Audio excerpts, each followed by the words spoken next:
These are the Wheelarch covers for the Triumph TR6. Strictly speaking, they're also applicable to the TR4, 4A, 5 and 250.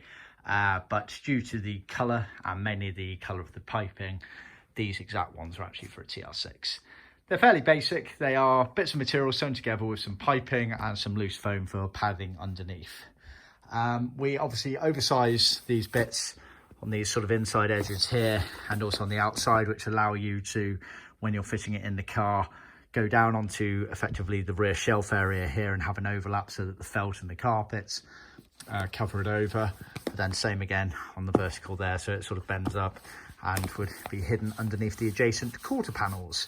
So that's the sort of things that we just do as standard to improve the fit of these within the car. It's always worth considering the order in which you trim these bits and bobs. There's lots of elements to them. So you've got quarter panels, bulkhead panels, felt, carpet, wheel arches. They're all intertwining with one another in that sort of rear shelf and wheel arch area. So always think about the logical order. You want it to look as neat and pristine as possible. So contact us or see our handbook for more details on that.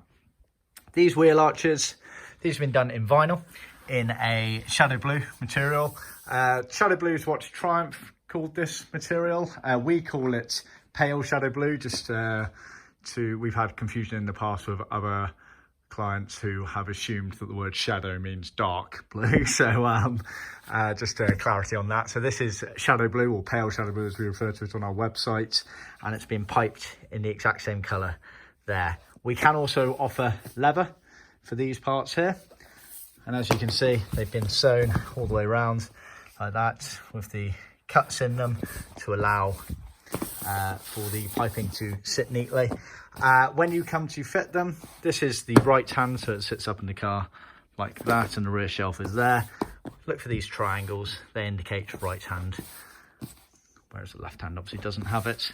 And then you've got foam, which is done in separate pieces. So you'll put the foam onto the bodywork of the car. What you'll normally end up with is effectively a small almost ridge going around the curve there where the foams aren't meeting one another, and ideally that is where you are placing the flange of this piping when fitting it in the car.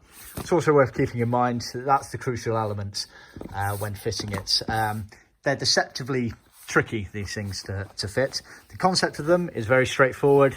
The actual process is a bit more complex. You want to make sure basically that the piping becomes your anchor point. So glue that in place first, following a perimeter of the wheel arch, draw a chalk line or something on there to get a nice neat finish on it. So then glue that down in place, wait for that to set, and then do the rest by pulling away in all the different angles. You want to make sure that the flange will naturally want to lie one way, either that way or that way. So go by that and do not differ from it. The worst thing you can do is start having the flange like that and then it twists like that, because you'll get a big lump showing on that side. You can as well for certain pieces, and it really depends. It's an organic process trimming, so depends how it's all going, but you can consider trimming back some of that flange as well. Obviously just be mindful you've got the stitch line there, so you just don't want to be cutting through the stitch line, but then anything else trimmed off there is fair game effectively. Just bear in mind that once it's cut off, you can't put it back on. So really sort of think through the process as you're doing it. So that is a set of wheel arches for the Triumph TR6, although also suitable for the TR4, 4A, 5 and 250. See our website for more details.